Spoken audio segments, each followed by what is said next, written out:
Sometimes it feels like the sun will never rise, like the birds will never sing again.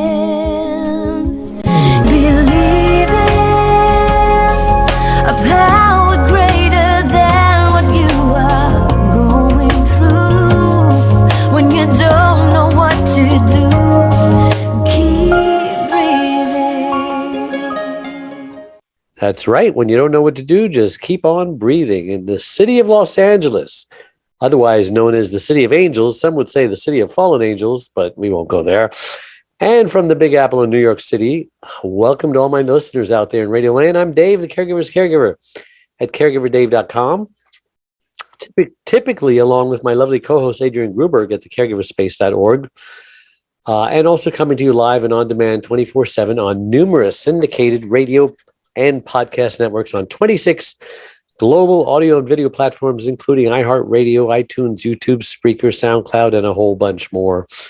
In fact, we're proud to be voted #1 caregiver podcast of the top 50 on Player FM, and #2 caregiver podcast on FeedSpot out of the top 60, and #2 out of caringvillage.com. And we have an especially exciting show planned for today. The 4-letter word that will rock your world. Kim Sorrelle is the director of a humanitarian organization, popular speaker, and the author of 2 books. Her first book, Cry Until You Laugh, is about her and her husband's battle with cancer after being diagnosed just 4 months apart. Oh my gosh.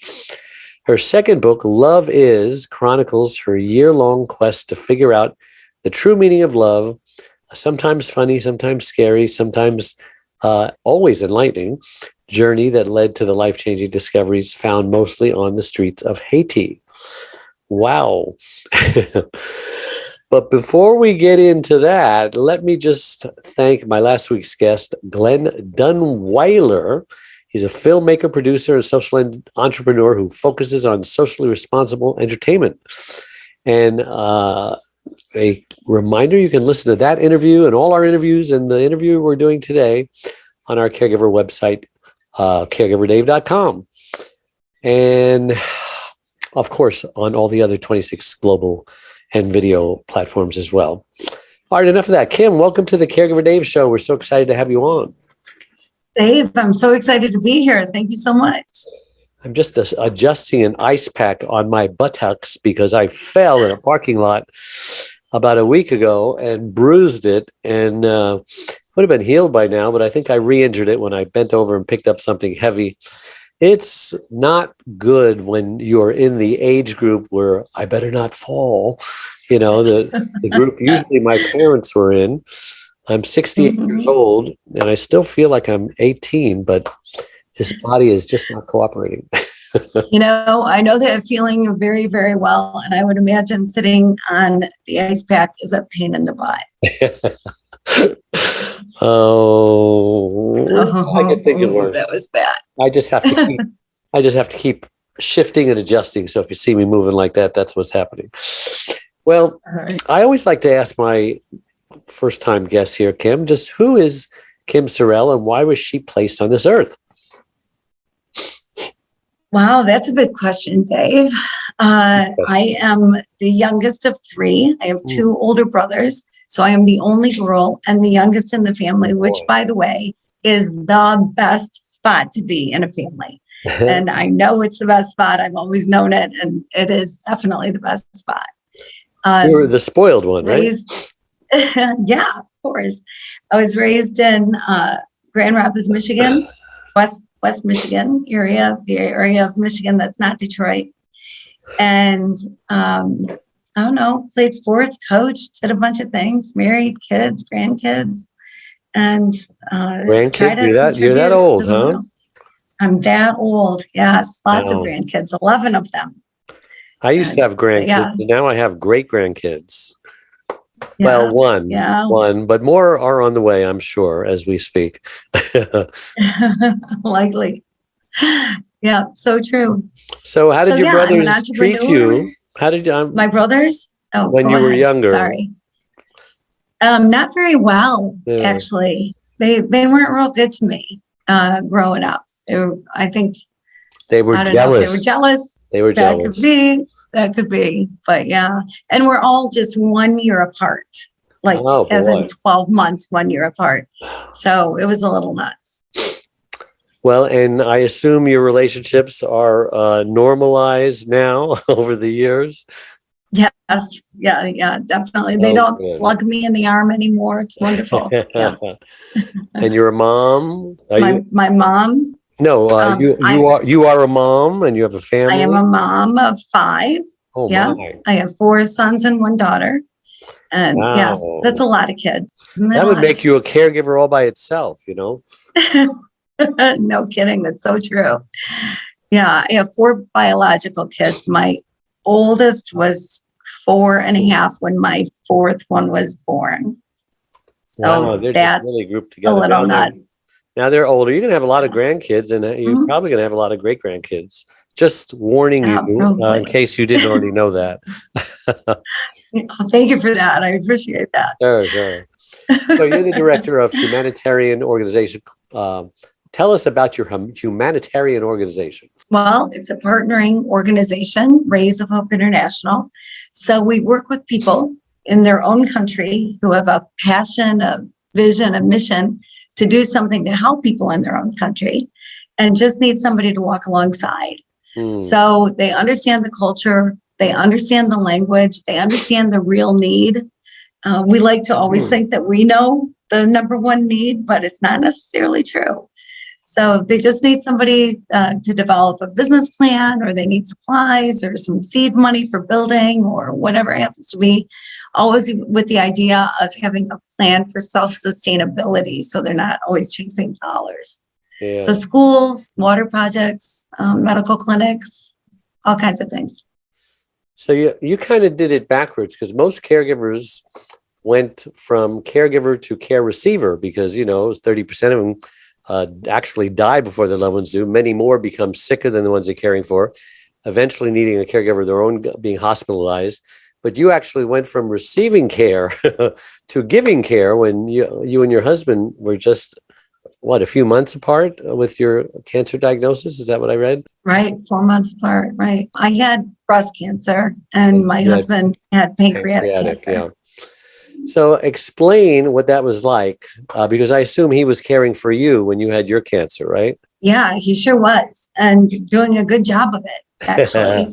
And yes, and anytime you get that word thrown at you, it's a scary thing, right? Sure. Cancer, no matter what kind or what it is, and so it was interesting. Like I went to the bookstore. It's the first place I went after a 3:00 in the afternoon phone call on a Friday, so I couldn't call the doctor back telling me that I have cancer. And I went to the bookstore, and everything was either medical or depressing. And so I started writing then, actually. It was very therapeutic for me, but I wanted to know, what does it really feel like? Like, what choices do you have to make? What do you go through? Like, I didn't know anything about it. It was all so brand new, like it is to most people, I think. Sure. And there are a lot of choices. There are a lot of things like, I don't want to get too graphic, but you did ask me about something earlier that you're editing out. So maybe, but one of the choices I had to make was in surgery to have one or both sides removed. Uh-huh. And I was sitting around the dinner table with my family and talking about it, that I had to make this decision and not sure what to do. And one of my sons said, "Mom, would you get new siding on just half the house?" And I thought, oh, good point, son. Good point. 2 it is. Then 2 it is. Yeah. So It lowers your risk too. right. Exactly. I'm glad that I did it, for sure. How old And I was had a he great when he plastic said surgeon. that? He was probably 22. He was, Okay. yeah, a little bit older, but yeah, but he's always been funny. But, and then right away, though, after I was diagnosed, within a couple of weeks, my husband started having stomach issues. Oh, And no. went to the doctor, and the doctor said, "Oh, take some Tums, it's because of your wife." And then went to the doctor. That was in September. Went to the doctor again in November. Was told the same thing, but then he did make an appointment at a gastro guy, and And that doctor said the same thing too. And so I woke up one morning and he was awake and in pain. And I said, that's it. You're going to the emergency room because I'll at least run a test and figure out what's going on. And so he did. And it took a few days, but that's when we got his diagnosis. So what did you think? Because you were still going through your cancer treatments, right? Right. Tell me what was going through your emotions. I mean, did you panic? Were you scared? What were you thinking? Well, it's interesting. My father-in-law had passed 2 years before my husband was diagnosed. And he was actually diagnosed 2 years almost to the day before my husband was diagnosed. Wow. So with the same cancer, with pancreatic cancer. So we had just been through pancreatic cancer. So we had more understanding. And one thing that we understood was it's a terminal illness. They can't really do anything for it. And but the doctor was optimistic, thought that he'd live, a year or better because he was young and healthy. I was 47, he was 51 at the time. And so we thought we had some time. And so I just kind of put everything for me on hold because I was at a place where things were okay for me. And I still had things to do, but figured I would wait until the timing seemed better and seemed right. And we had great care for my husband right away because he was in pain. So hospice came in right away and got him out of his pain. And we ended up having just a great 6 weeks together. But our prayer from the very beginning was either get him healed, like the lame and the blind and the deaf, whatever back in the day, or heaven. I believe in heaven, and it sounds like a pretty cool place, but don't let him suffer. We didn't want him to suffer. Quality of life. And our prayer was answered.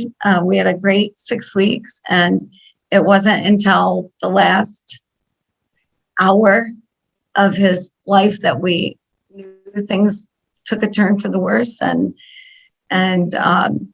he was in a great deal of pain, and I called the hospice nurse, and she came right over and gave him some more morphine, and he was sitting on the edge of the bed, kind of rocking because he was in so much pain, and I could just tell he was miserable. And I just whispered in his ear, and I just said, "Baby, just go."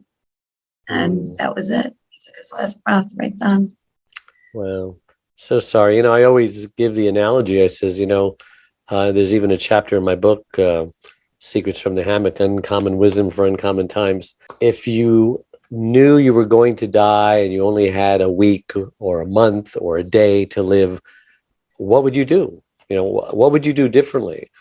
I mean, on August 31st, 1996, when my wife and I went to bed, I had no idea that she would not be able to speak again in the morning or ever, and if I'd have known that, how would we have spent that day, because life is so fragile and you don't know. I mean, he was healthy 1 minute, taking care of you, and the next minute, he's got this terminal illness that's going to take his life in 6 weeks.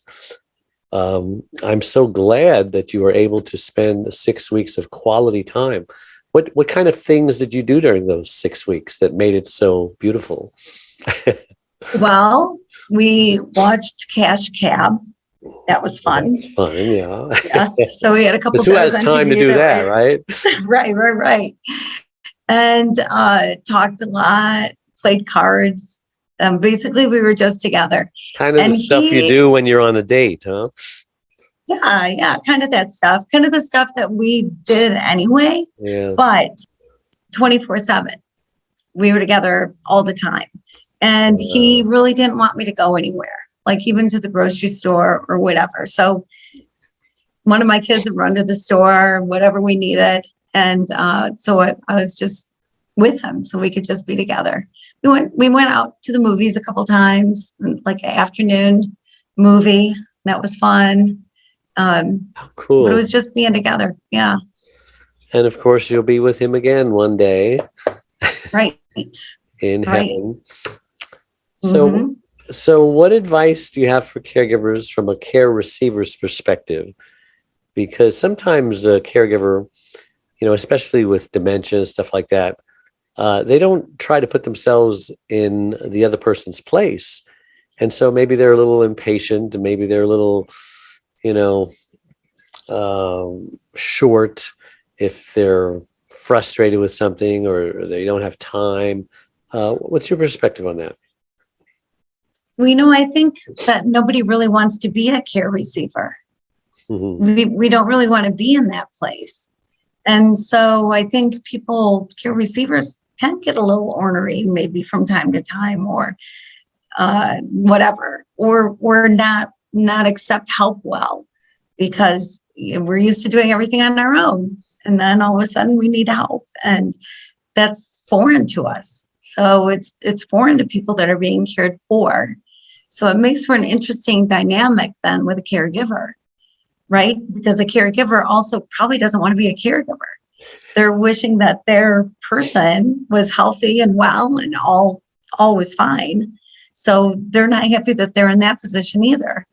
So you have two unhappy people, one receiving and one giving. And I think the best advice I can give is to find that happy place. Recognize that it's not easy for either one of you. It's a tough time, and it's not what you choose. Like, I wouldn't have chosen to have cancer. You wouldn't have chosen for your wife to pass away. I wouldn't have chosen for my husband to pass away. She's But there actually are still things here in with life. us. We've been Good going through news. this for 25 years, and she has a great attitude. Oh She my just kind of God. reinvented herself, says, well, if God hasn't taken me yet, he's not done with me. So, I mean, for the last 25 years, she's been uh, making all us normal people look like whiners and complainers. She still does the cleaning and the cooking and the decorating and all the things she did before, but with one arm and one leg tied behind her back, in essence, because she's paralyzed on one side and she lost her ability to speak, but she can communicate through Pictionary and charades, two games I hate, but I'm learning to love. But she wanted to die many times, and in fact, she says, I'm ready to go anytime, God, because she's been living in this broken body for 25 years, but she's such an encouragement to anyone who meets her. But Yeah, that's a long haul. I It's a think long haul. if she had her druthers, I think she would have, wanted to leave. But she has a good quality of life. We travel the world, speaking on stages and on television, and so not so bad. So I interrupted Yeah, you. that's Go on. amazing. That's amazing. And It she is obviously amazing. found her happy spot, right? Like, um, those are the choices that we can make. We can choose to live. We can choose how we're going to live. We can choose Yeah. to be happy. So embrace the choices you can make. Yeah. And So many people in her position have just chosen to curl up and, basically be miserable and wait for the death angel to come and get them, and she's just living her life, and she just always has a smile on her face and always encourages people. And, you know, God that's bless her. awesome. I don't know if I Hmm. would be able to do that. And I guess that's why I'm not in that position. Yeah, it sounds like a strong, wonderful, powerful woman. Yeah, we were married 47 years. Wow. Congratulations. Well, That's thank you. awesome. So a lot of people talk about, well, first let me ask you, how long ago did your husband pass away? It will be 13 years. And it was just 13 years. 13 years. I have to tell my dog to be quiet. Hey, quiet. So a lot of caregivers, after they're not caregivers anymore, and you've got two things going on. One is he's your spouse, so that's devastating right there.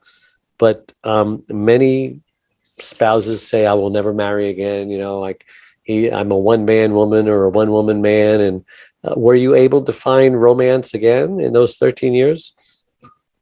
I am horrible at dating. I used to be very, very good at it. I used to walk into a party and go, who am I going to let drive me home tonight? I am not that way anymore. And so I have pity dated. I've dated for the wrong reasons. I've gone on one date knowing I shouldn't go on a second and gone anyway.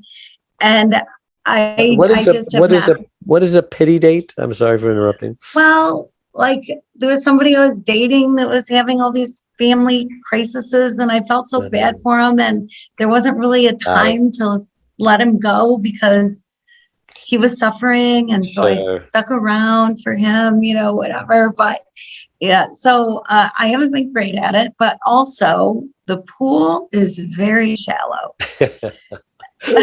I'll ask people Slim pickings, huh? They'll say, slim pickings.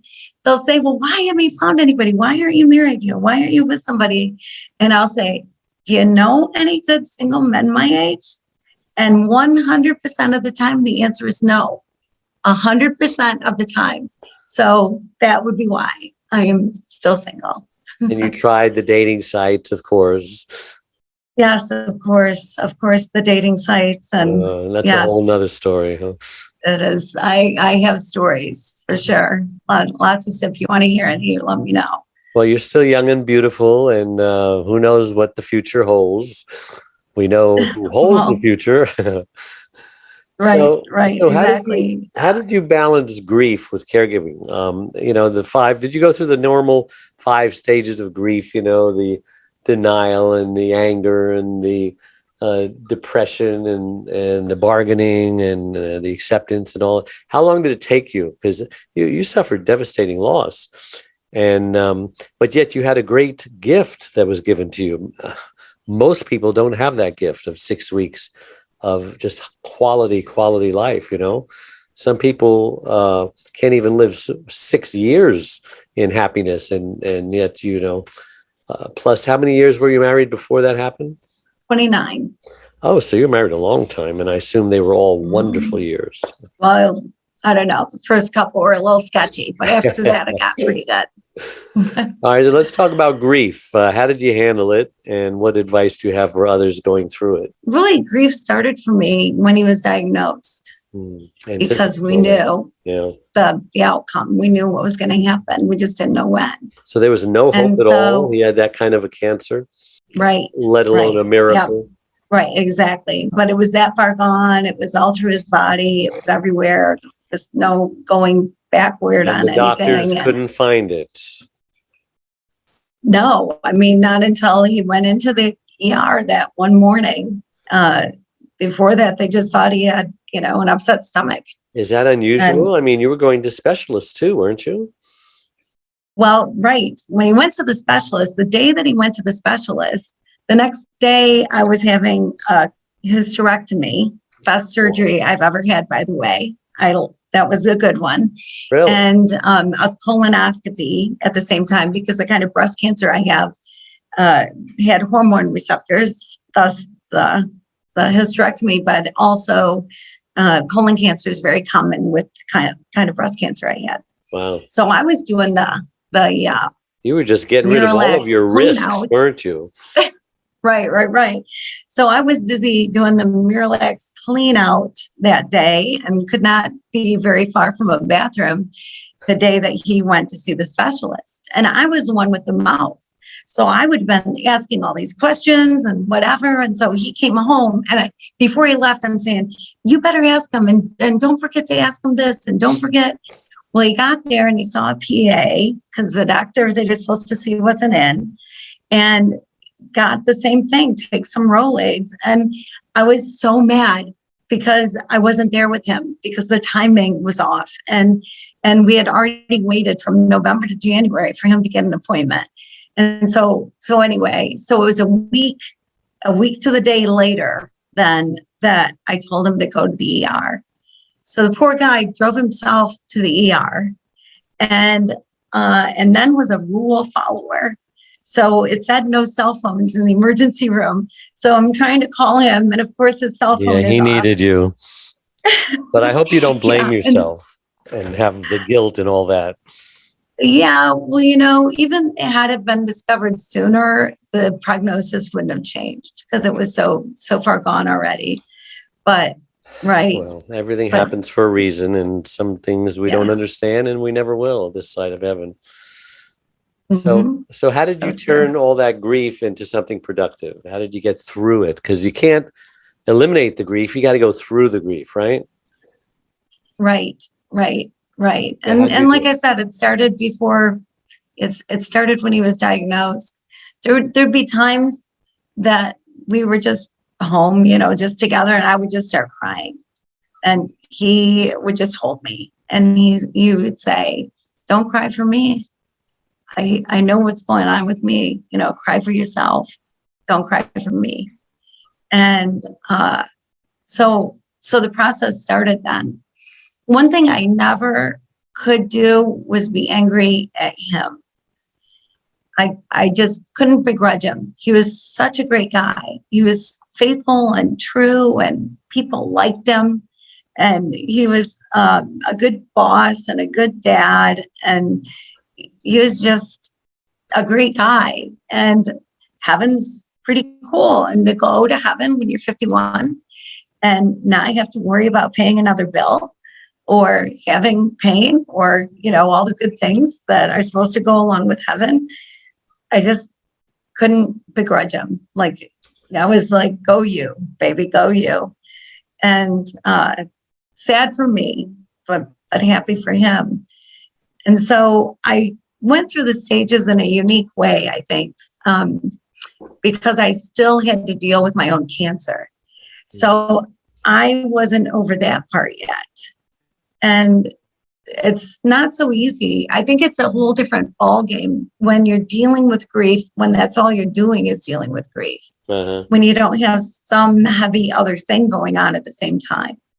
And so I don't know. In some ways, I didn't deal for quite a while, even though I thought I had.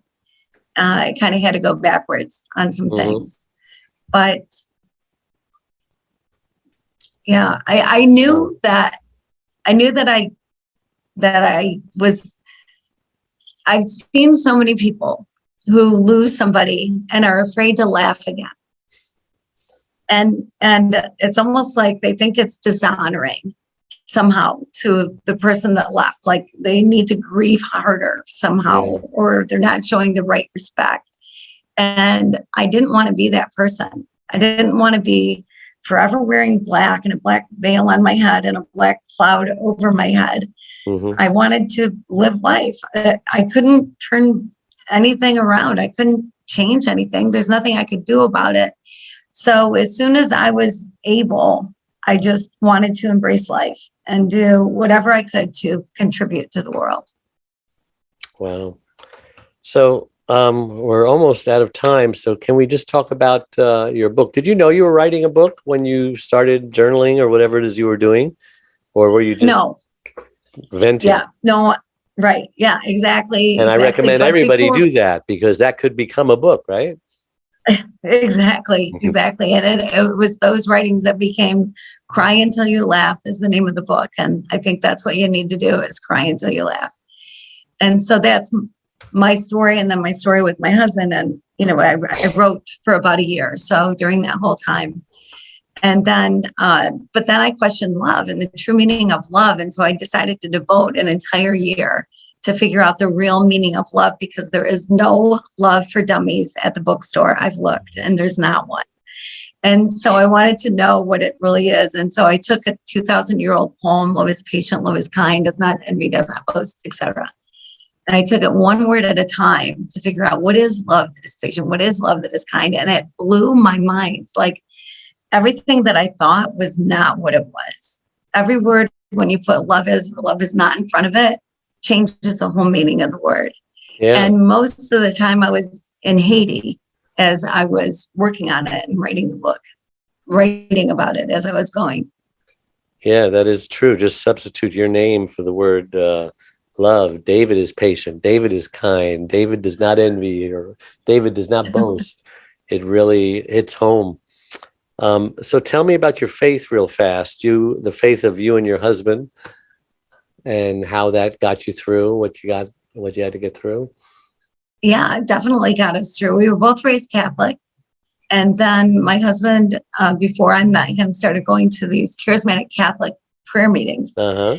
And after we were married in the Catholic Church, we started going to an Assembly of God church and learned so much. Yeah.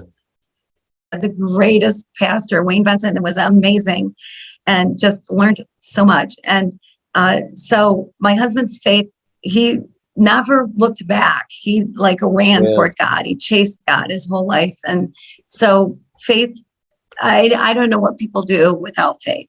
Yeah. I don't know what we had the same story. I was raised Catholic and met my wife. We kind of met the Lord together and started going to Assembly of God, and here we are, still here after 47 years. Yeah. So how can someone buy your books? They're on Amazon. They're on any major bookseller or any bookseller online. They're in brick and mortar stores. They're at Barnes and Noble and different places. Cry Until You Laugh. And then the one on love is just called Love Is. And they're available through my website, kimsorrelle.com.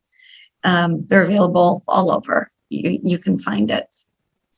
Great. It's so great having you on, and you were a great guest and learned a lot. And just a reminder to everyone that all our shows become recorded podcasts and videocasts on our platforms that I mentioned earlier, like YouTube, Blog Talk Radio, and so on. And don't forget to check out my membership website, caregiverdave.com. It's a free membership support community. Lots of tools and resources, lots of gifts. Please click the like button below on whatever you happen to be watching this on, because it helps the algorithms for Google so that more caregivers can, benefit from this. And again, thank you to all my listeners out there all over the world for tuning in each and every week and making us the #1 caregiver podcast on the internet. Look for our podcast on your favorite platform or on caregiverdave.com. And one last question for you, Kim, is if someone had wanted to get a hold of you, you have a website or something like that? Yes, I do. kimsorrelle.com. And my last name has way too many letters, but I am literally the only Kim Sorrelle spelled like my name in the world, in the entire world. Not many people can say that, I don't think. Sorrell, yeah. 2 R's. ELLE. 2 R's, 2 E's, 2 L's. Yes. Lots of letters. Yeah. 2 R's, 2 E's, 2 L's. Got it. Mm-hmm. I would encourage you, if you like to read, I'm publishing my new book. It's in pre-sale right now, Secrets from the Hammock on Amazon. And it's, I just lowered the price to 99 cents because we're doing a promotion.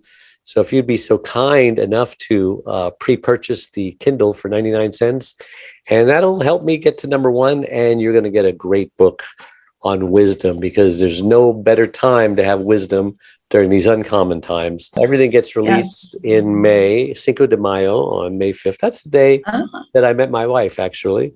So I didn't even realize that. Yeah. Cinco de Mayo, I thought in California is a fun holiday, lots of Mexican food everywhere. So good day for sure. Release the book. Well, thanks again. Yeah. And I definitely will buy it, and I will read it. Much. And then after it comes out, I'll give you a review. Awesome. It was fun. Awesome. Thanks so much. Bye-bye. Okay. Bye. We are a community of caregivers that understands and supports you wherever you are in your journey. We are a place to connect with other caregivers, but more importantly, a place to get practical, actionable help. There are lots of ways for you to get support. First of all, you can download our welcome pack. This will get you started on your Thrive journey. Next, you can ask and get answers to your questions by posting them here in our private Facebook groups. You can also get live online support by attending one of our live weekly Connect webinars. You can get practical, actionable advice by listening to our weekly podcast. You can hear and read other stories about other caregivers' experiences. Plus, add your own in our weekly Share Your Story forum, posted every Tuesday in the Facebook group. You can access essential resources and download practical Thrive Solutions packs. all of which are geared to help you thrive as a caregiver. You get lifetime access to all of our resources. Again, we're here to support you and help you thrive and to enjoy your life as a caregiver. And remember, this is a place to get hope, not just cope. Sometimes it feels like the sun will never rise, like the birds will never sing.